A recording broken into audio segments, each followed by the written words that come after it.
Paso a presentar al profesor Herrera. Francisco Javier Herrera se formó en la Universidad de Sevilla y se doctoró en la misma en Historia del Arte el año 1998 con la tesis El retablo sevillano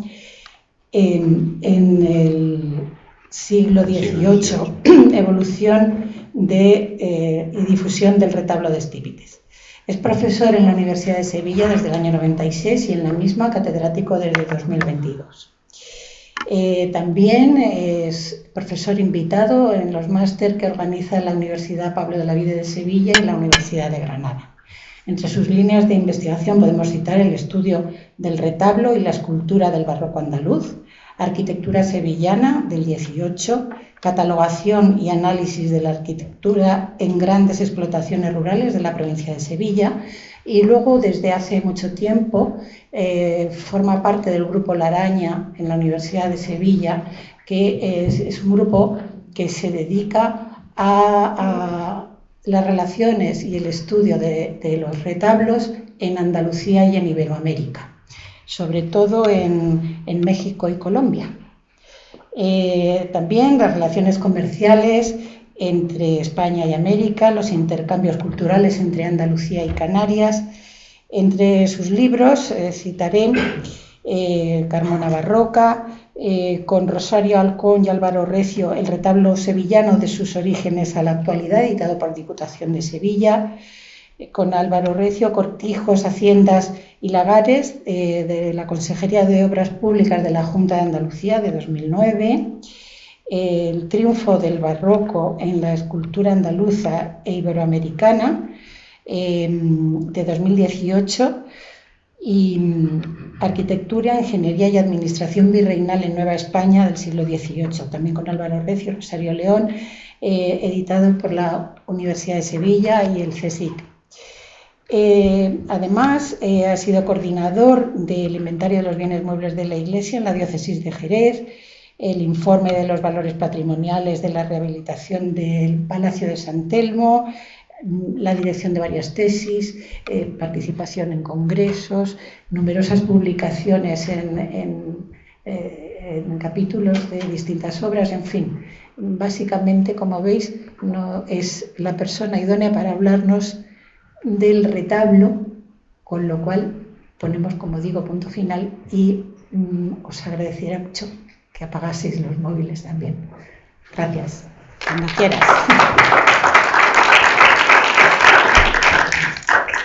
Bueno, buenas tardes. Es un placer pues estar hoy aquí en el Museo de Albacete, compartiendo pues un rato y hablando de un tema concreto de arte. Y quiero agradecer, por supuesto, la amable invitación que me ha cursado Llanos para que estuviera en esta ocasión, que es la segunda ocasión ya que vengo a Albacete a hablar sobre temas relacionados con retablos y barroco, y por supuesto a la Asociación de Amigos del Museo. Y sin más, pues creo que ya tienen ustedes, por las últimas conferencias que se han impartido, sobre esta figura trascendental del barroco andaluz, del barroco español, el escultor Pedro Roldán, fundador de una saga de escultores y una escultora también brillante, que fue su hija Luisa Roldán, del cual seguro pues que conocen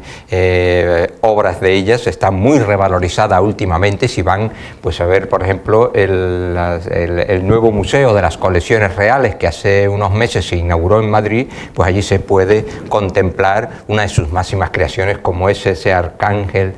San Miguel, que lleva la huella, la estética y los principios de una forma de entender la imagen y de tratar la imagen desde el punto de vista técnico también, que hereda de este taller trascendental, como decía, que es el de Pedro Roldán en Sevilla. Yo voy a centrarme en una de las particularidades que tiene este escultor y otros también, sobre todo del pleno barroco del siglo XVIII, y es el hecho de que la mayor parte de sus esculturas fueron concebidas, fueron entendidas para ser dispuestas en retablo, no solo para ser visualizadas, sino para desempeñar todo su potencial devocional, doctrinal, de admiración en todos los órdenes por parte de los fieles. Hoy en día a lo mejor están descontextualizadas, algunas en museos, otras en iglesias, pero ya ajenas a cualquier marco retablístico. Pero hay que destacar que la mayor parte de las creaciones de Pedro Roldán, por ejemplo, otros escultores también participan de estas características, no se pueden entender sin conocer, sin aproximarnos a esos grandes retablos, a esos retablos barrocos, a esos retablos que predominantemente en la segunda mitad, mediados segunda mitad del siglo XVII, la época en la que trabaja Pedro Roldán en Sevilla, pues esos retablos en esos momentos pues participan también de ese increscendo ornamental y de ese gusto por lo recargado y de ese gusto sobre todo por uno de, he querido introducir el término en el título de la conferencia, por lo que es la columna salomónica y la vigencia de ese salomonismo que viene de antiguo, como luego veremos, pero que ahora adquiere pues carta de naturaleza y podemos hablar sin miedo a equivocarnos de retablos auténticamente salomónicos, no solo en Sevilla, en Andalucía y prácticamente en toda la península ibérica, y por esos mismos momentos, incluso después en el 18, también en territorios americanos. Aquí traigo pues las portadas de algunas de las obras trascendentales que fueron los primeros que nos transmitieron noticia de Pedro Roldán, de sus creaciones, de su vida.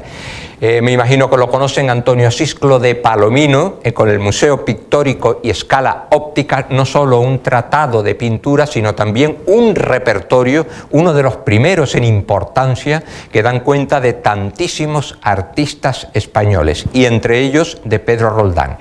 Un poco ya más tardío, de 1800, el Diccionario Histórico de los más ilustres profesores de las Bellas Artes de España, del asturiano Juan Agustín Ceán Bermúdez, otra figura clave en los orígenes de la historia del arte español, en la revalorización de tantos artistas. Y pongo estas dos obras no simplemente porque den noticia de Pedro Roldán, sino porque, en relación con el tema que hoy nos trae aquí, tanto uno como otro insisten constantemente en que sus esculturas estuvieron previstas, estuvieron pensadas para ser exhibidas en grandes retablos. Y al mismo tiempo que se dan cuenta, que da cuenta de las obras de Roldán, tanto Palomino como Ceán Bermúdez, pues insisten en unos ensambladores, tallistas, también artistas de grandes vuelos, que son los creadores de esos retablos, para que, por así decirlo, las obras de Pedro Roldán pues lucieran adecuadamente. Fíjense la importancia, no intenten leerlo porque yo reconozco que esto es unas tablas que elaboré cuando he estado trabajando estos temas, para hacerme una idea de cuántas esculturas de Pedro Roldán estuvieron previstas para ser insertas en retablos. Y esto es un listado larguísimo. Desde 1652 que tenemos las primeras noticias, esto es depender de los documentos. Lógicamente, es posible que haya más esculturas previstas para retablos, pero no conservamos los documentos. Aquí está reflejado lo que se puede extraer de los documentos conocidos, de los documentos que fundamentalmente se han exhumado del archivo histórico provincial, de la sección de protocolos notariales del Archivo Histórico Provincial de Sevilla, y algunos también pues de otros lugares como de Cádiz, por ejemplo. Es decir, a lo largo de toda su carrera, el retablo es algo que está presente, que es consustancial a sus creaciones. Aquí continúa, y abajo la otra tabla, fíjense. Hablaremos ahora de algunos de ellos con más o menos extensión. Fíjense los trazistas y ejecutores de muchos de los retablos que estaban previstos para introducir esculturas de Pedro Roldán. Hasta los propios documentos, la mayoría de las veces, habla de un contrato para hacer un retablo. pero añaden la coletilla de que las esculturas obligatoriamente tienen que ser de Pedro Roldán. Eso cuando había, digamos, una financiación que daba de sobra, porque las esculturas de un escultor de esta categoría pues eran extraordinariamente caras, y siempre que se podía acceder a ella, porque había fondos de sobra, pues se solía hacer mención explícita a esto. No querían de otra escultura sino de Pedro Roldán, en atención a su expresividad, en atención a su calidad técnica, en atención a su dinamismo barroco en general. Fíjense ahí los trazistas, estos grandes, por ejemplo Bernardo Simón de Pineda, que es quizás el mayor de los retablistas, el más importante de los retablistas representativos de ese barroco salomónico, como contrató unos 14 retablos que incorporaban esculturas de Pedro Roldán. Pero hay otra cuestión. A continuación viene Pedro Roldán con 5 retablos. También Pedro Roldán en ocasiones se preocupó y siguió muy de cerca la elaboración, las características generales, las peculiaridades, las medidas sobre todo que debían incorporar esos retablos para luego contener sus esculturas. Pedro Roldán trazó algunos retablos. La desgracia es que esos retablos trazados e incluso algunos elaborados en el taller propio no han llegado a nuestros días, salvo alguno que les mostraré ahora, que parece que puede ser obra suya. Otros como Cristóbal de Guadix, otro retablista importantísimo en la Sevilla de la época, procedente de la localidad de Montilla, de Córdoba, o el más conocido también, muy cercano a Pedro Roldán, Francisco Dionisio de Rivas. Contrató un total de 4 retablos, pero colaboró constantemente de cerca. Sebastián de Ruesta, a quien me quiero referir de forma particular, porque es un caso curioso de un ensamblador, arquitecto y otras profesiones que ahora diré, procedente nada más y nada menos que de Aragón, y que después de pasar por Madrid radicó en Sevilla como maestro mayor de los Reales Alcázares de Sevilla. O en Cádiz, por ejemplo, Damián Machado, otro importante retablista representativo de ese retablo salomónico, que trabajó en Cádiz, pero que se formó sin duda alguna probablemente en el taller de Bernardo Simón de Pineda, es decir, que tenía formación sevillana, y para cuyos retablos, algunos de ellos, que los mostraré quizás de las últimas imágenes que vamos a ver, pues también estaban previstos para disponer en ellos obras de Pedro Roldán. El gran problema a la hora de saber hasta dónde llega la intervención de un escultor como Pedro Roldán en estas grandes creaciones, estas máquinas retablísticas, donde se entremezcla la arquitectura, donde se entremezcla lo decorativo y, por supuesto, donde se da, podríamos decir, se da vida a estas imágenes que contienen, el gran problema es saber si la autoría, por ejemplo, de este retablo es de Blas Escobar. Sabemos que Blas Escobar ejecutó el retablo, que las esculturas espléndidas que estamos viendo ahí en cada una de las hornacinas o recuadros del crucificado superior, por ejemplo, fueron realizados por Pedro Roldán, se le abonan a él, hay documentos fehacientes. Pero lo que yo mantengo, y lo he expuesto ahora a raíz de esta exposición que se ha celebrado hasta finales de marzo en Sevilla sobre la obra de Pedro Roldán en el Museo de Bellas Artes de Sevilla, y que sin duda muchos de vosotros y vosotras lo habréis podido ver allí, es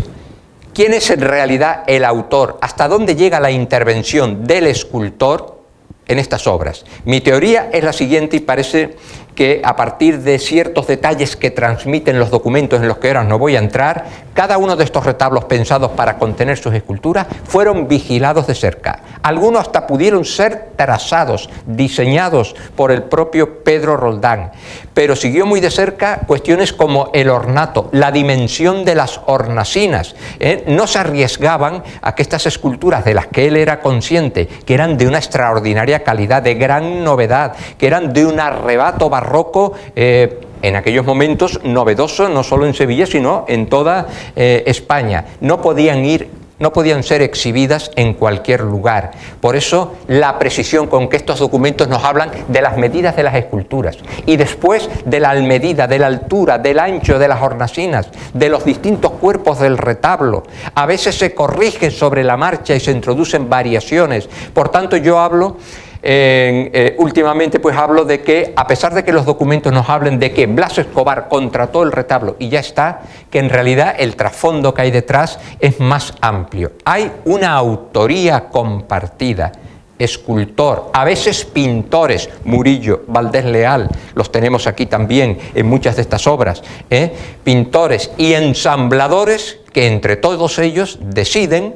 hablan, planifican de palabra, y no tenemos por desgracia documentos de eso, pero planifican cómo van a ser estos grandes retablos. Por tanto, podemos hablar de una, como decía, una autoría compartida, una autoría donde cada artífice de los que intervienen, de los que colaboran en estas grandes obras, pues aportan su granito de arena, o a veces mucho más que un granito de arena, y una cantidad considerable de arena, podríamos decir. Este es quizás uno de los primeros grandes retablos con esculturas de Pedro Roldán de los que tenemos documentación. El contratado en 1652 para el convento, como retablo mayor para el convento de Santa Ana de Montilla, en Córdoba. Fue encargo y fue financiado por un particular rico, un médico, maestro cirujano llamado Andrés de Espejo. Y lo que quiero mostrarlos aquí es cómo en estas fechas todavía, podríamos decir,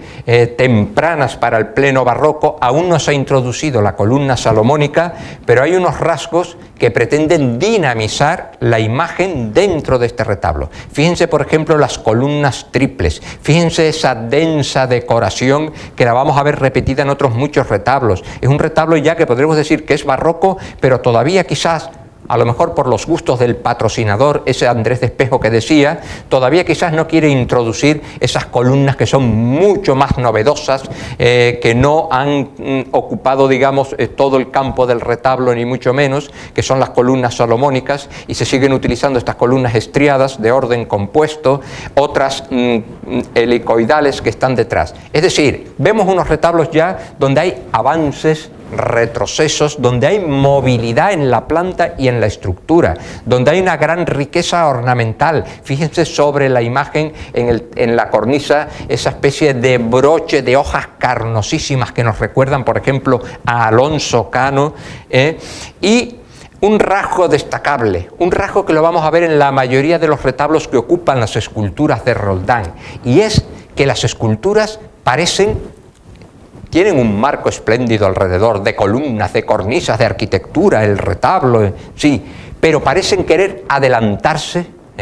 parecen querer salirse de las propias hornacinas, como se ve en el movimiento, por ejemplo, del manto de la Inmaculada Central, como lo vemos a los lados en los atributos de esta, si mal no recuerdo, es Santa Catalina de Alejandría, que está a la derecha.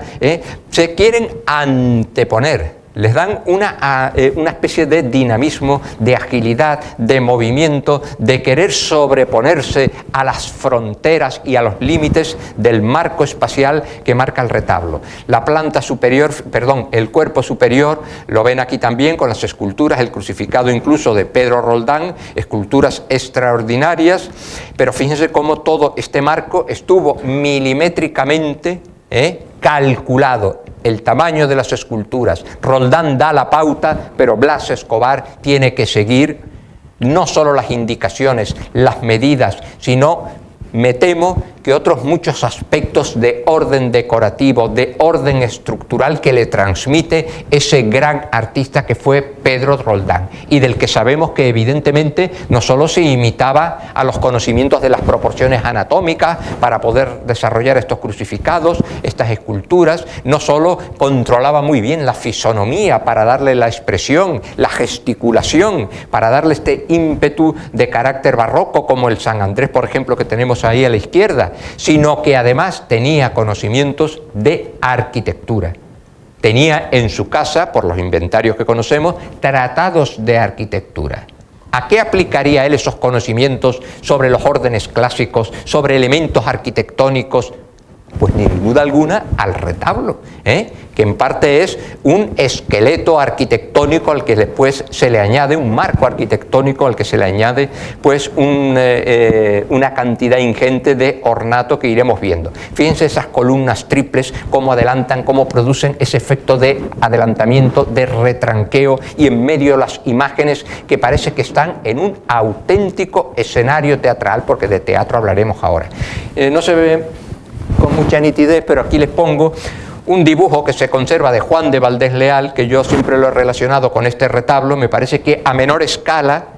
y con más sencillez es el mismo planteamiento de este gran retablo de Montilla que estamos viendo, y este dibujo de Juan de Valdés Leal que se conserva, un gran dibujo por cierto, que se conserva una traza de un retablo. Fíjense, un pintor trazando un retablo porque conoce la arquitectura, porque conoce la decoración. Es decir, en estos momentos estos grandes artistas no se limitan a una única especialidad, tienen que tener, por lo menos dentro del campo de las artes, una cultura, podríamos decir,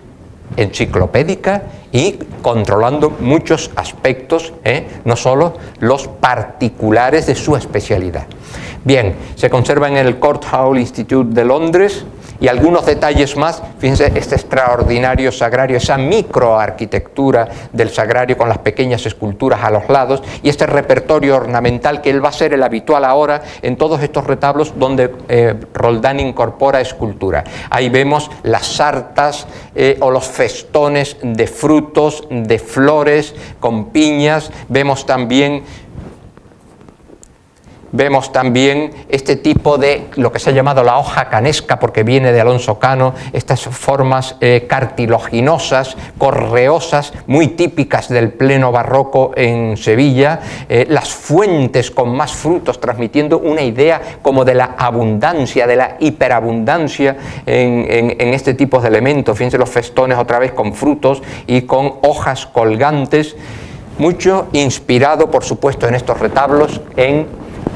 lo que es la arquitectura efímera, la arquitectura festiva, donde sabemos que se utilizaban elementos naturales como ramas de distintas especies vegetales, y donde se introducían frutos y flores, por supuesto. Otra de las obras, quizás aquí es posible que interviniera de cerca en la traza, es este retablo que hoy se conserva en la capilla de la Real Maestranza de Sevilla. Era un retablo de los maestrantes sevillanos, pero este no es su lugar. Afortunadamente, uno de los poquísimos retablos que después de las desamortizaciones del siglo XIX y después de distintos avatares se conserva y se ha recuperado en los años 40, 50 del siglo pasado, y afortunadamente podemos contemplarlo hoy en todo su esplendor en la moderna capilla de la Plaza de Toros de la Real Maestranza de Sevilla. Procede de la Capilla del Rosario, de la cual eran hermanos cofrades estos maestrantes en el siglo XVII, de la Capilla del Rosario de un convento desaparecido que era el convento de Regina, desaparecido después de la desamortización del siglo XIX, ya inexistente, pero por una vez la reja, que no la estamos viendo aquí, y el retablo y la escultura de la titular de la Virgen del Rosario, que es posterior, esta ya no es la del Roldán. Roldán creó una escultura para este retablo de una virgen, pero esto se perdió en el siglo XVIII y se sustituyó por esta otra. Por una vez podemos encontrarlos, lo conservaron los maestrantes con muy buen criterio, desmontado en un almacén de la Real Maestranza, y afortunadamente se pudo restaurar y se pudieron recuperar todos sus elementos. Sabemos por la documentación que fue realizado por Francisco Dionisio de Riva, que Pedro Roldán lo dotó de esculturas, pero es que Pedro Roldán también está en estos momentos interviniendo en la construcción de la nueva capilla en 1660-65, y por último confecciona el retablo. Pero aquí interviene ya este Sebastián Ruesta, al que me voy a referir ahora, que es este ensamblador que desde mi punto de vista es otro elemento a tener en cuenta, otro elemento por sus aportaciones importantísimas en línea con la columna salomónica y con el retablo salomónico, que van a nutrir el desarrollo de este tipo de retablos salomónicos en Sevilla. No es solo la trayectoria que ya conocemos de rápida evolución desde los años 30, 40 del siglo XVII en adelante, de mano de artistas, algunos que vienen de fuera, José de Arce, por ejemplo, que era flamenco y que había venido de Roma, otros que tienen contactos con la corte, con Granada también, y que poco a poco contribuyen al desarrollo del retablo sevillano. Pero ahora yo añado a este Sebastián de Ruesta, que viene de Aragón y que viene formado como retablista y que ya había realizado retablos, van a verlos ahora, muy parecidos a este que estamos viendo aquí. Es un clásico ejemplo donde yo creo que tanto Sebastián Ruesta como Pedro Roldán intervinieron en el diseño del retablo. Eso da a entender la documentación, que no es clara, que es confusa. Pero Francisco Dionisio de Rivas fue el que se encargó de ejecutarlo materialmente, como retablista que era, y además muy próximo, muy amigo y muy relacionado en la vida diaria con Sebastián Ruesta, tanto Pedro Roldán como Francisco Dionisio de Rivas. Este es otro retablo que ya conocerán ustedes, el antiguo retablo de la capilla de los vizcaínos, que se encontraban en el desaparecido, por desgracia, convento de San Francisco, Casa Grande de San Francisco de Sevilla. Era una gran capilla, dadas las dimensiones que vemos hoy en este retablo. Afortunadamente también se conservó y luego se instaló, donde se puede seguir contemplando hoy, en el sagrario de la Catedral de Sevilla. Y aquí Pedro Roldán realizó, lamento no haber podido conseguir fotos después de la reciente restauración, porque ven el relieve oscuro, antes de la restauración que se ha llevado a cabo en los últimos años. Entonces ven que es el descendimiento de la cruz, ese gran relieve, es como una embocadura teatral, donde ahí se representa en varios planos. Es sorprendente lo bien lograda que está la perspectiva. Un primer plano, donde están los personajes, la Magdalena, la Virgen detrás, que están sosteniendo el cuerpo de Cristo muerto. Esculturas prácticamente algunas de bulto redondo, otras de alto relieve. Después detrás un segundo plano donde se ven cómo todavía se está bajando el sudario de la cruz, unos personajes ahí subidos en la escalera, quizás sean los santos varones. Más atrás se ven el buen y el mal ladrón, en sus respectivas cruces, y por último una perspectiva arquitectónica de la ciudad de Jerusalén con un rompimiento de gloria arriba. Extraordinaria la representación. Me quiero referir en particular porque también sabemos que fue otra vez Francisco Dionisio de Rivas quien se encarga de realizarlo. Pero pronto, antes de que terminara, lo encargaron la Hermandad de los Vizcaínos de Sevilla, que eran todos comerciantes riquísimos, encumbrados, y por eso se permiten una obra de esta categoría y de esta carestía, por supuesto. Entonces se lo encargan a Francisco Dionisio de Rivas, pero uno de los personajes claves que siguió de cerca, que inspeccionaba casi a diario la ejecución y que contribuyó a patrocinar ese retablo, que se llamaba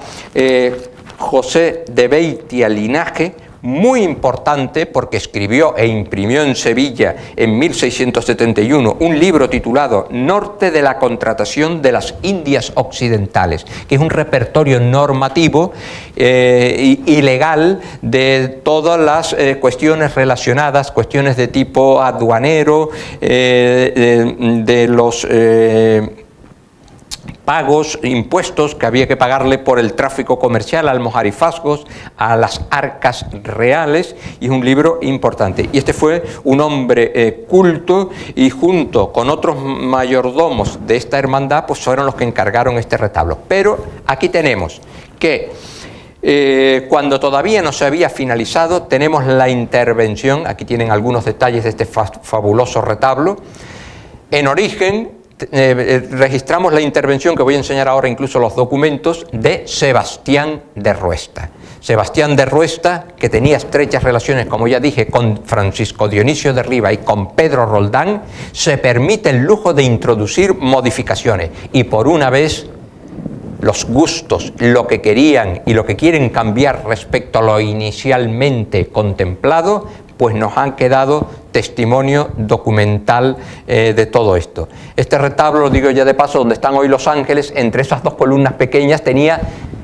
un orden gigante columnario, seguimos debatiendo hoy en día si podrían ser columnas salomónicas o columnas de estriado helicoidal con mucha carga decorativa. Pero cuando se instaló, donde está ahora, en la actual capilla del Sagrario de la catedral, esas columnas fueron suprimidas y esos dos espléndidos ángeles de mano directa de Pedro Roldán, que estaban en lo alto del retablo, yo creo que el criterio es bueno porque así se pueden ver de cerca, con bastante cercanía, fueron instalados en este lugar, por donde atravesaban, por donde subían esas otras dos columnas que ya no se conservan, y que se dispusieron esas columnas de orden gigante por iniciativa de Sebastián de Ruesta, al que ahora me voy a referir. Estos son los documentos. Aquí tienen el contrato para ejecutar ese retablo por Francisco Dionisio de Rivas. Ahí tienen la firma de Francisco Dionisio de Rivas. Por ahí en algún lugar, ahora no recuerdo dónde, dice que las esculturas no hay discusión sobre eso. Pedro Roldán, y cuesten lo que cuesten. No hay problema de financiación.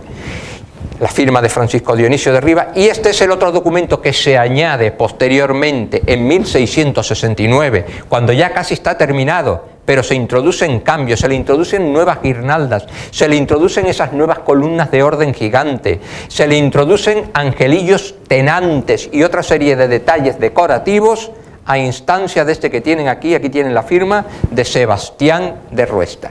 ¿Quién era Sebastián de Ruesta? Y hago un inciso para explicar un poco y destacar la importancia que hasta ahora no se ha tenido en cuenta. Yo creo que haberlo demostrado, y quiero seguir abundando sobre su significación y la estela artística tan grande que dejó en Sevilla. Pues este Sebastián de Ruesta, como ya dije, nació hacia los años, a principios del siglo XVII, en la ciudad de Zaragoza. Tenemos algunos datos. Fue ensamblador. Él se califica en distintas ocasiones, unas veces de ensamblador, de carpintero, de arquitecto, también cosmógrafo. Por eso tuvo éxito en Sevilla, porque fue contratado por la Real Casa de la Contratación de las Indias Occidentales, que evidentemente elaboraba mapas portulanos y elaboraba todo tipo de documentos que tuvieran que ver con la cosmografía y con la navegación a las Indias, y utilizar los astros y las estrellas para guiarse. Y además fue fabricante de instrumentos matemáticos y cartógrafo. Conservamos en el Archivo General de Indias, los pueden ver por internet sin problema ninguno, distintos planos de distintas zonas de América elaborados por él. En 1631 había entrado, cuando era muy joven, quizás tendría unos 15, 17 años por ahí, en Zaragoza como aprendiz, en el taller del ensamblador Tomás Laguna. Un ensamblador, se forma como ensamblador, especialista en elaborar retablos, en ensamblar retablos, que es el término que con más frecuencia emplean los documentos. En los años 30 y 40 también parece que adquiere conocimientos como maestro de obras, como arquitectos, y lo tenemos en Zaragoza y en otros lugares de Aragón, construyendo capillas en iglesias ya existentes y además reparando torres, por ejemplo. Y en 1646, cuando estaba en Zaragoza, ese año ocurrió un acontecimiento desgraciadísimo en Zaragoza. Estaba de paso por allí el príncipe heredero Baltasar Carlos, hijo de Felipe IV, que en distintas ocasiones lo conocen perfectamente porque lo representó de forma inigualable y magistral Velázquez. En 1646, creo que fue una meningitis o algo así, falleció en la ciudad de Zaragoza. La ciudad de Zaragoza lo lloró e inmediatamente organizaron las exequias fúnebres en honor de Baltasar Carlos. Y se elaboró un túmulo, que ahora más adelante lo vamos a ver, se elaboró un túmulo para celebrar esta fiesta, que lo conocemos gracias a un grabado que se ha conservado. En ese túmulo, en la proyección y construcción de ese túmulo, en 1646, intervino nuestro Sebastián de Ruesta, cuando aún vivía en Zaragoza. En 1648 le encargaron este retablo que tienen en las imágenes, el retablo mayor de San Lorenzo de Huesca, que se conserva perfectamente restaurado en la Basílica de San Lorenzo. San Lorenzo, según la tradición, era natural de Huesca. Ahí están las dos esculturas, fíjense, columnas salomónicas, parece un retablo sevillano. Evidentemente la imagen las trazas, los dibujos, la idea en general de este retablo, de alguna manera Sebastián Ruesta la traspasó a Sevilla cuando llega a Sevilla. Esto es de 1648. En 1650 tenemos a Sebastián de Ruesta en Sevilla. Ha conseguido un cargo importante y bien pagado, maestro mayor de los Reales Alcázares de Sevilla. Y a partir de ahí, pues asciende, digamos, tanto en la escala social como en obtener empleos bien remunerados. Se le ha documentado interviniendo como arquitecto en distintas obras, en el Sagrario, por ejemplo, que he citado, de la Catedral de Sevilla, y además se introduce en la Casa de la Contratación, donde es profesor de matemáticas. Interviene en proyectos también de arquitectura efímera, como un monumento efímero levantado en el interior de esa parroquia del Sagrario, que ya he citado varias veces, de la catedral, cuando en 1662 se decide consagrar el nuevo templo. Para festejarlo, él contribuyó junto otra vez a Francisco Dionisio de Rivas, esta vez no Pedro Roldán, a levantar ese monumento del que no se conserva ninguna imagen, pero les voy a poner ahora una reconstrucción que ha podido ser hecha gracias a la precisión de los documentos que hablan de él. Bueno, pues este es el retablo donde se representa aquí en un cuadro de Huesca, y lo que quiero, fíjense cómo hay columnas salomónicas, hay intercolumnios amplios, no hay hornacinas, para disponer entre ellos esculturas que se adelantan. Son los padres de San Lorenzo, San Prudencio y Santa Paciencia, ¿vale? Y todos los elementos que vemos aquí de ángeles, atlantes, guirnaldas, es curiosísimo, porque no hay otro retablo de estas características en estos momentos en el área aragonesa ni en Zaragoza, y se parece en cambio mucho a los sevillanos. ¿No estaría ideando aquí Sebastián de Ruesta un modelo de retablo que luego lo va a traspasar a Sevilla? Este es el que os puse antes, este es el retablo de la Real Maestranza de Caballería de Sevilla. Solo tiene 2 columnas salomónicas, pero yo creo que con ese traspaso del primitivo templo, de la primitiva capilla, se perdieron, aquí no encajaban las columnas laterales y fue imposible disponerlo con las 4 columnas. Pero fíjense también cómo hay una especie como de intercolumnios con ángeles que en este caso portan mariologías, símbolos marianos. Fíjense la estructura del retablo, no solo las columnas salomónicas, también recorridas por las gargantas de estas columnas salomónicas, están recorridas por pequeños ángeles, de forma parecida a lo que vemos en el retablo de San Lorenzo de Huesca. La terminación, el remate, los frontones partidos, hay muchos elementos que coinciden. La disposición estaba previsto también para disponer esculturas a los lados en la parte superior, angelillos atlantes. Es decir, me parece que Sebastián de Ruesta, que ya dije antes que junto a Pedro Roldán y Francisco Dionisio de Rivas hicieron cargo de este retablo, evidentemente intentó proyectar y poner en práctica aquí un modelo similar a este otro del que él estaría orgullosísimo y que había realizado allí, pues en la tierra en Huesca, que era la tierra de sus padres y de sus abuelos, de una saga de artistas muy importante en esa zona pirenaica, y después se extienden por todo Aragón. También hay gran similitud. Ya os dije que aquí falta 2 grandes columnas que debieron ser salomónicas, pero este retablo tiene muchos elementos en común, sobre todo pequeños detalles decorativos, este gran retablo del Sagrario sevillano con ese otro retablo de San Lorenzo de Huesca, porque quizás con esas reformas que efectúa en 1669 aquí en el Sagrario Sebastián de Ruesta, pues sin duda incorporaría. Me llama mucho la atención este gran relieve que tienen abajo, que estuvo en la exposición de hace unos meses sobre Pedro Roldán. Este gran relieve que representa en la entrada en Jerusalén recuerda también un gran relieve rectangular en un banco. No hay otros retablos sevillanos que lo incorporen, lo cual demuestra pues el influjo y la presencia directa en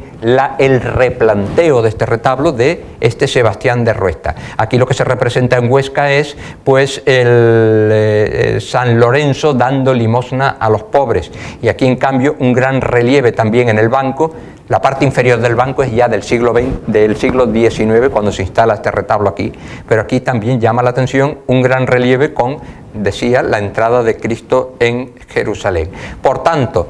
después otros elementos, otra vez, los ángeles atlantes, las guirnaldas que aquí se conservan, que las tenía pero se perdieron, las fuentes con frutas, la decoración y el esquema en general, pues yo creo que tienen presente este retablo de la capital de Huesca. Y este es el túmulo por las exequias del príncipe Baltasar Carlos, del cual afortunadamente conservamos este grabado que apareció en un libro, pues que da cuenta de todos los acontecimientos de tipo litúrgico, honras que se celebraron en Zaragoza por la muerte del malogrado príncipe. Y en este túmulo intervino en su proyección y en su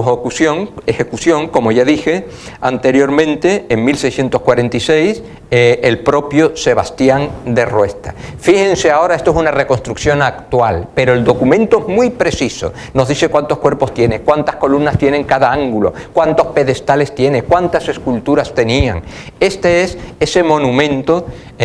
que se levantó en Sevilla en 1662 para celebrar la consagración de esa nueva iglesia del Sagrario de la Catedral,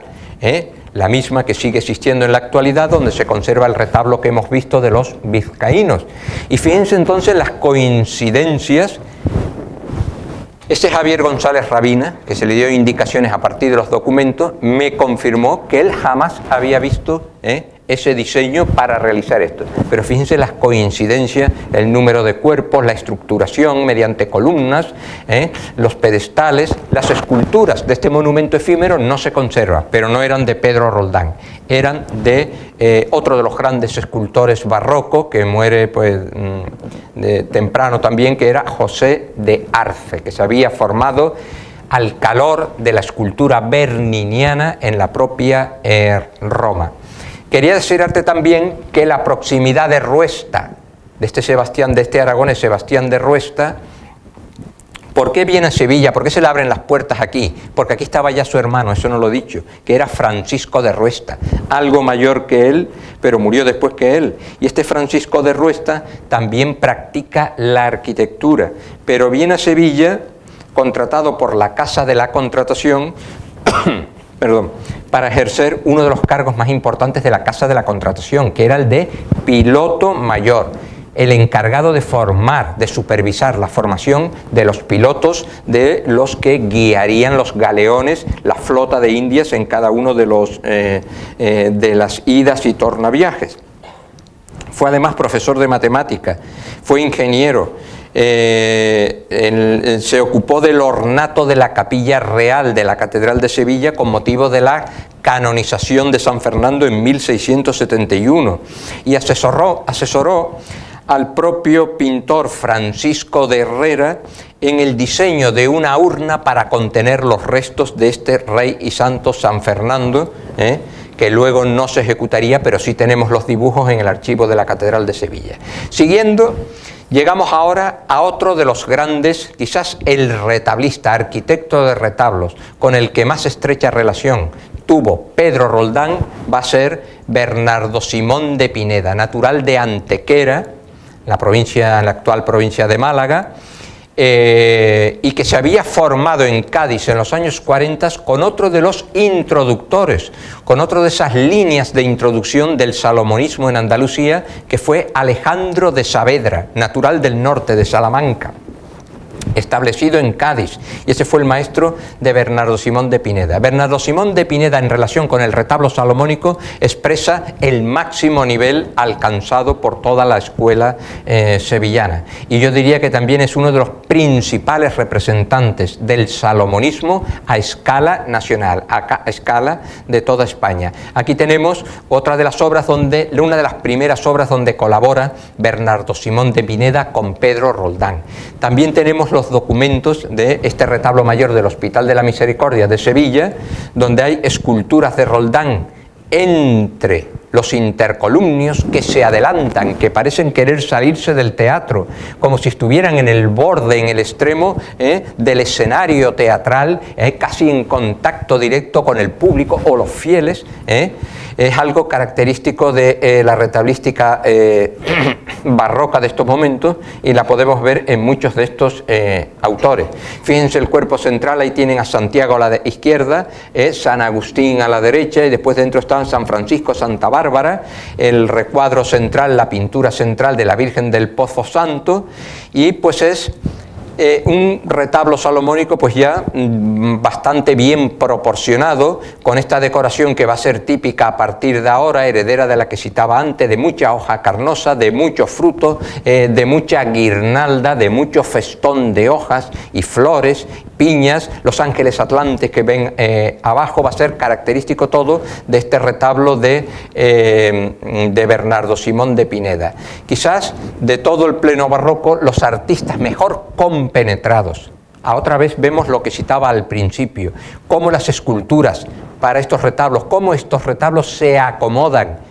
y hay una perfecta coordinación entre Pedro Roldán y Bernardo Simón de Pineda para crear algunos de los mejores retablos de todo el barroco sevillano. Y sin duda la obra cumbre, pues ya la conocen ustedes, es esta, donde Bernardo Simón de Pineda con Pedro Roldán y con el pintor Juan de Valdés Leal nos dejó uno de los retablos más expresivos, no solo del salomonismo, por introducir la columna salomónica a gran escala, con unas medidas y unas proporciones muy bien calculadas, sino que además nos dejó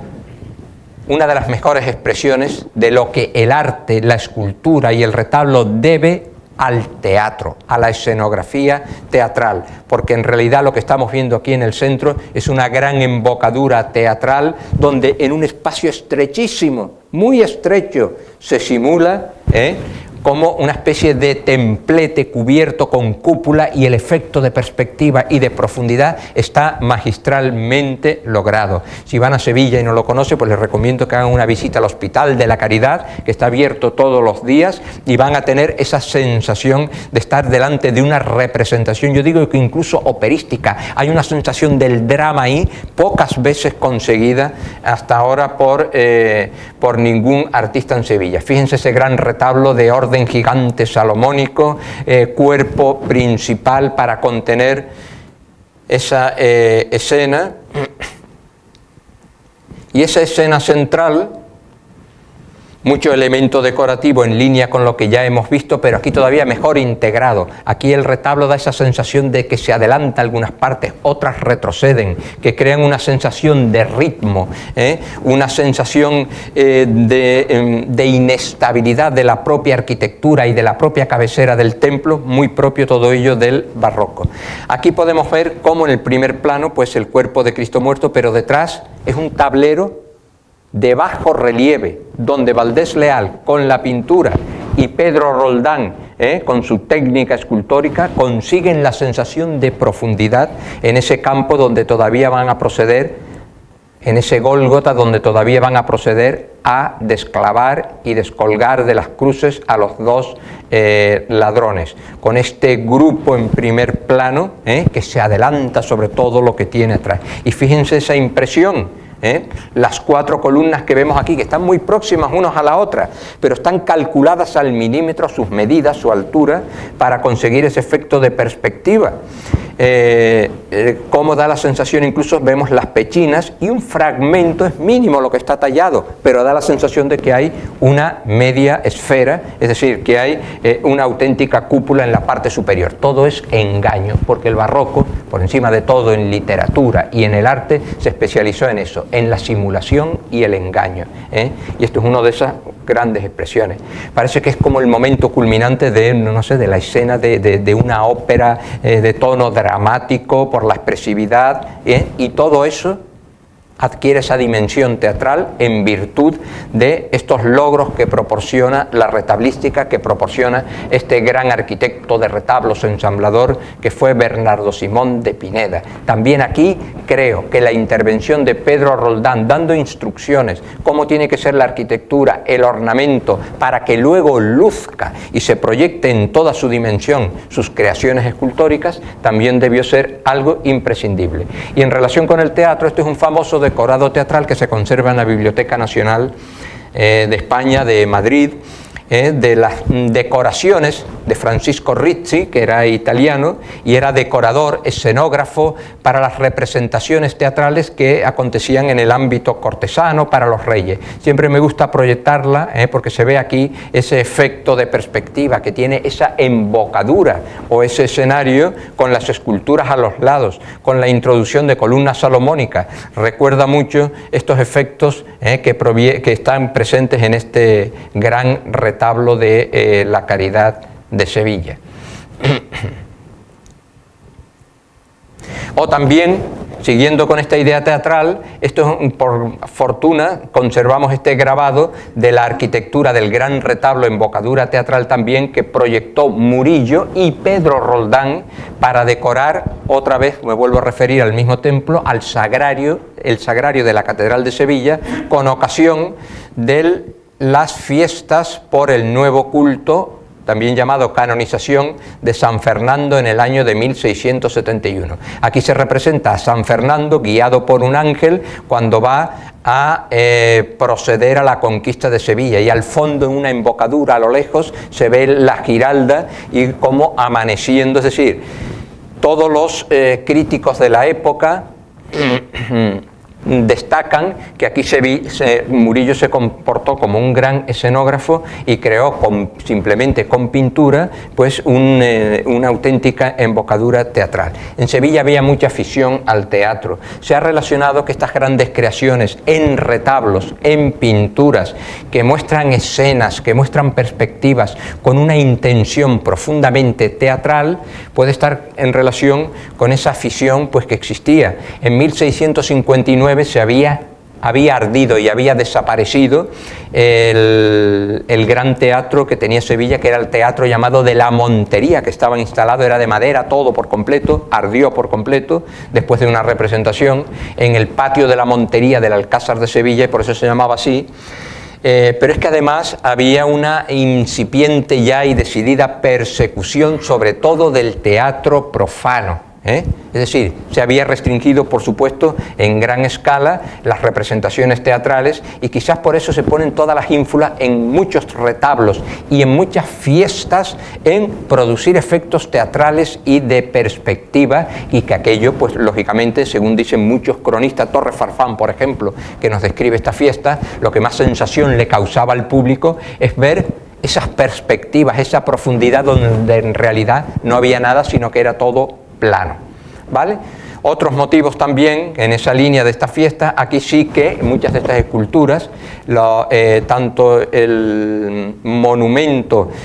principal, el de la izquierda, para celebrar esas festividades de Sevilla de mayo de 1671 en honor a San Fernando, o el decorado de la Puerta del Perdón de la Catedral de Sevilla, donde también todas esas esculturas que aparecen representadas en esos grabados fueron realizadas por Pedro Roldán, y sin duda alguna Pedro Roldán, Bernardo Simón de Pineda volvieron otra vez a poner todo su ingenio al servicio de crear efectos deslumbrantes y sobre todo efectos de profundidad, efectos teatrales y de perspectiva. Vamos a repasar un poco la columna salomónica, que es, diríamos en cierto modo, pues la protagonista de esta conferencia. ¿Por qué la columna salomónica adquiere un éxito tremendo desde antes de mediados incluso del siglo XVII, en prácticamente toda España? Se aplica a los retablos. Es una columna que realizarla en piedra o en ladrillo es problemático, como ya se intentó más de una vez, sobre todo cuando tiene que soportar bóvedas o las techumbres de los templos. Es una forma un tanto inestable, arriesgada, pero en el retablo, los retablos en madera, algunos también en mármoles, donde prácticamente la columna es un elemento decorativo, pues no había problema ninguno, ¿eh? E incluso en el interior de algunos templos, como en Sevilla, en San Luis de los Franceses, en el siglo XVIII, se utilizan columnas salomónicas para simular que están sosteniendo la bóveda, cuando en realidad no están sosteniendo nada, son meros añadidos decorativos, son simulación, otra vez engaño barroco, de un elemento arquitectónico que no soporta nada, sino simplemente atiende a la decoración. La columna salomónica pues viene de antiguo, en el siglo XVI la representó, como estamos viendo aquí, tanto en grabados a partir de obras de Rafael, muchos episodios que tenían lugar en el templo llamado de Salomón o de Jerusalén, los ilustró Rafael, estos cartones para tapices, por ejemplo, o estos luego llevados al grabado, con ese tipo de columna salomónica. ¿Por qué se creía que esa era la columna presente en el templo, en el legendario templo de Salomón, que había desaparecido en el año 73 de la era cristiana, que había sido destruido por un incendio, precisamente por las tropas del emperador Tito, que estaban allí apaciguando, vamos a decirlo así, a los judíos después de una revuelta. Bueno, se creía que esas eran las columnas del templo porque, según la leyenda, en la basílica, la primera basílica vaticana, no la actual de Miguel Ángel, sino la primera basílica paleocristiana de la época de Constantino, se habían utilizado las columnas que se habían llevado desde Jerusalén a Roma. Se habían utilizado esas columnas para construir el gran tabernáculo del altar mayor de esa primitiva basílica. Aquí vemos restos que, según dice la tradición, provienen de ese baldaquino. Vemos una a la derecha, que yo no he visto nunca, pero que está guardada en algunos almacenes de las estancias vaticanas. Otras de ellas, aunque son de distinta escala, son estas que aparecen aquí en la capilla del Sacramento, también de la actual Basílica de San Pedro, donde está el famoso baldaquín, el sagrario ejecutado por Bernini, y otras son las que están en los altares de reliquias, que están en los machones centrales, en lo alto, de la Basílica de San Pedro. Según dice la tradición, provienen de ese tabernáculo que fue desmontado a finales del siglo XV, cuando se derribó esa basílica para construir la actual Basílica de Miguel Ángel. Bien. Posteriormente hubo interés también en el siglo del Renacimiento por esa columna. El famoso tratadista Jacopo Barozzi da Vignola fue el primero en que la diseñó y estableció las normas geométricas y matemáticas que debían seguirse, como ven aquí en una de las páginas de su tratado, para diseñar, trazar con precisión y exactitud ese tipo de columna. Seguimos en la tradición de que las que existían, pues, podrían venir del templo de Salomón, pero sin duda alguna la gran difusión en el barroco de la columna salomónica no proviene tanto de grabados como de estampas, cartones para tapices anteriores o de tratados anteriores, sino de la gran creación de Bernini, que es el baldaquino que señala el lugar donde se supone que se encuentra la tumba de San Pedro y el altar mayor de la basílica. Bueno, pues esas columnas, que fueron muy representadas también en grabados como el que tienen ahí a la izquierda, se difundieron, su imagen, los grabados que las representaban, se difunden y adquieren un enorme éxito en la península ibérica, en América y en toda Europa, por supuesto. Y de ahí provienen, pues, los modelos que se van a seguir inicialmente en los retablos españoles y en algunos casos en baldaquino como este, que es el famoso baldaquino que cobija el altar mayor, donde están los supuestos restos de Santiago en la Catedral de Santiago de Compostela. Es difícil de ver, están ahí a los lados, se ve que es un baldaquino sustentado por columnas salomónicas, pero aquí en estos grabados se pueden apreciar mucho mejor la magnitud, el desarrollo de esas columnas salomónicas de clara influencia berniniana. En Andalucía, esto es una reconstrucción, era el retablo mayor de la Cartuja de Jerez de la Frontera, el que primero introdujo la columna salomónica, como están viendo aquí, en el primer cuerpo del retablo. En ese retablo había intervenido José de Arce, que venía de Roma, que se había formado con Bernini. También parece que trabaja en su diseño Alonso Cano, el famoso pintor, arquitecto, escultor, y Francisco de Zurbarán, que proveyó de pinturas de este retablo. La mayoría de ellas, algunas de ellas se conservan hoy en el Museo de Cádiz y otras en Francia, fueron expoliadas por el mariscal Soult en el Museo de Grenoble. ¿Vale? El retablo no se conserva, pero esto es una reconstrucción a partir otra vez de la documentación. Estas pueden ser las primeras columnas salomónicas, que probablemente pues fueron proyectadas, fueron diseñadas por este José de Arce. Y aquí está Alejandro de Saavedra, el retablo mayor de la Catedral Vieja de Cádiz, la primitiva Catedral de Cádiz. Alejandro de Saavedra, que como os dije fue otro de los introductores, todavía en combinación con otros modelos de columnas, en este retablo mayor de este año, y fue Alejandro de Saavedra, ya lo cité, el maestro de Bernardo Simón de Pineda, el ensamblador, arquitecto de retablos, que más estrechos lazos y compenetración tuvo con Pedro Roldán. Alonso Cano también pudo contribuir a la difusión de la columna salomónica. Nos dejó este diseño que ven aquí a la izquierda, donde se ve o una puerta o una ventana flanqueada por una columna salomónica que sigue los mismos principios, las mismas proporciones, el mismo número de vueltas de entrantes y salientes que la que señalaba antes del tratado de Jacopo Barozzi da Vignola. Y aquí lo tenemos otra vez, una obra, un manuscrito que nunca llegó a ser impreso hasta prácticamente el siglo XX, pero que tuvo enorme difusión. El manuscrito titulado del Orden Salomónico Entero, de este fraile hijo de italiano, Fray Juan Ricci de Guevara, y dentro de ese Orden Salomónico Entero introdujo el breve tratado de la arquitectura acerca del Orden Salomónico Entero. ¿El que entiende por el orden salomónico entero? Se entiende que este es el orden que debe ser el propio, el consustancial a la iglesia post-tridentina, porque sigue vigente la idea de que estas columnas, los modelos que se conservaban en el Vaticano, que ese era el modelo de columna de ese legendario templo de Salomón o de Jerusalén ya desaparecido. Así las ilustra en su tratado, y así representa estas estructuras con el orden salomónico entero que él llama, donde no solo ondulan las columnas, sino, si se fijan, también las cornisas, entablamentos, los lados del frontón partido tienen una ondulación que es los pedestales, incluso en lo que él entiende que es el orden salomónico, no solo en las columnas, sino llevado a toda la estructura arquitectónica. Y curiosamente lo aplica o lo enseña en estos diseños de retablos, como este otro también, como queriendo dar a entender que ese orden salomónico entero, preferentemente donde si bien se puede aplicar sin riesgo ninguno, es en los retablos. Bueno, y para ir finalizando ya, seguimos con Bernardo Simón de Pineda. Las obras de pequeños retablos son abundantes. Este de la izquierda, de la Soledad, estos son 3 retablos donde intervienen Pedro Roldán y Bernardo Simón de Pineda, otra vez de la mano, otra vez calculando el milímetro, otra vez, en este caso, por ejemplo, del retablo central dedicado a Santa Ana. Esa Santa Ana que se pudo ver ahora en Sevilla, en el Museo de Bellas Artes, en la exposición,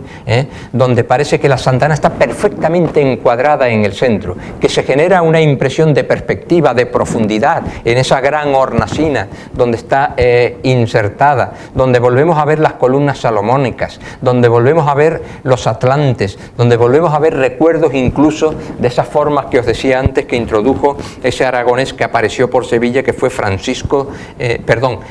Sebastián de Ruesta.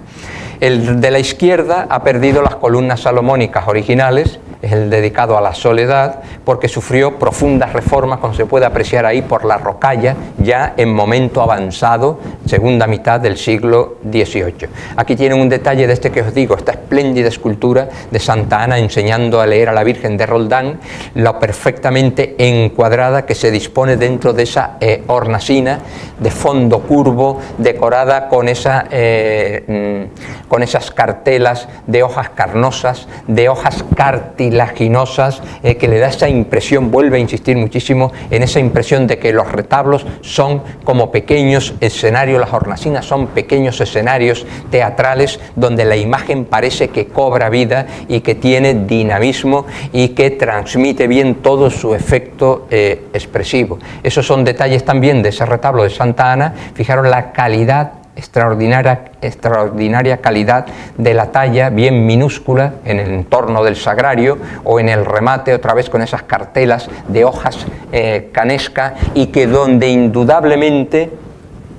estaría presente, digamos, la, no sé si dirección o por lo menos el asesoramiento y la orientación que ejerce Pedro Roldán, porque no está dispuesto a que sus esculturas se dispongan de cualquier manera en un retablo. Otros detalles de ese modelo ornamentales, festones, como de pequeños capullos de flores, la decoración de las columnas salomónicas, en este caso con rosas, esos atlantes que van a ser característicos, y esas esculturas de niños que también llevan la huella clarísima del taller de Roldán. Por tanto, a estas alturas ya yo creo que podemos decir que estos retablos no son única y exclusiva creación de Bernardo Simón de Pineda u otros de Francisco Dionisio de Rivas, o que el que vamos a ver ahora de Damián de Castro. En todos ellos, de alguna manera, asesorando, ofreciendo medidas, ofreciendo detalles, igual que había hecho Sebastián de Ruesta con el Sagrario y con el de los Maestrantes, en todos estos otros seguramente Pedro Roldán tuvo que intervenir muy de cerca. No dejaría, diríamos, la escultura sola a capricho luego del ensamblador, sino que miraría muy bien dónde se va a disponer y a ofrecer al culto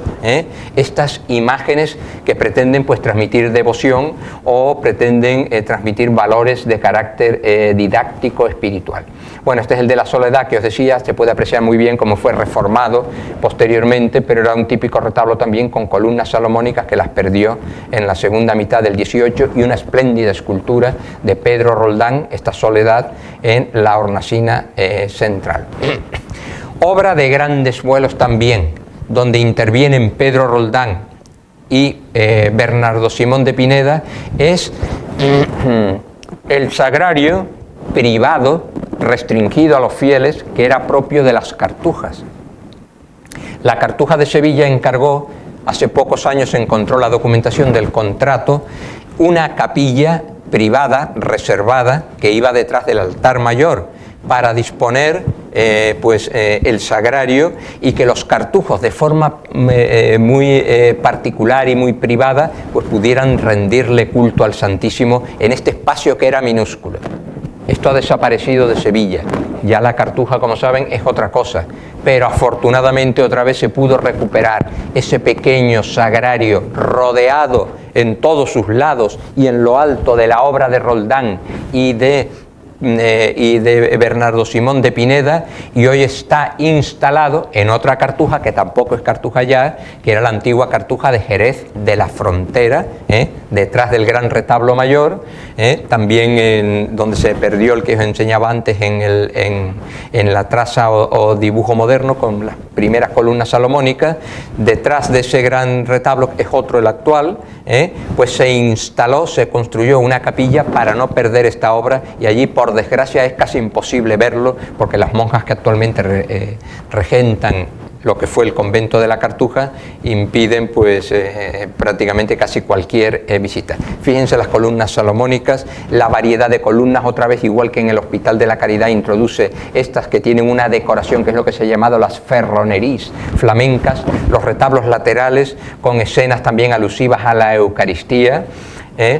estos pequeños donde encaja perfectamente los relieves de Pedro Roldán,